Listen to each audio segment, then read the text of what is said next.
Watch me trim some cups while I tell you a funny story that happened recently. Or maybe not quite funny, but it's a story.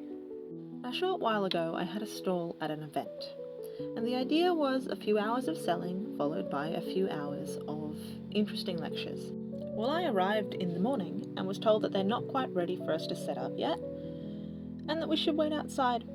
And the way the place was built was there was an inner hall where we had the stalls and the stage, and the outer area with some benches and big glass windows and two doors. They were those automatic doors that open as you walk towards them. And I had come in through one set, and the second set I was pretty sure wasn't turned on because it was so early in the morning. So I was sitting, waiting to set up on one of the benches in the foyer area, when there was a sudden, loud knock on the window behind me. I turned around to see a woman gesturing very, very violently at the door that I hadn't seen work yet. So I smiled at her and I pointed to the other door where I had come through, which was opening for everybody that approached it.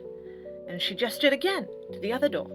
And this went on for a little while, her getting more and more irritated and more annoyed with the fact that I was telling her, that door doesn't work, it's this door. And eventually I understood that she wasn't listening to me. So I shrugged, pointed one final time to the door that I'd seen working, and turned around.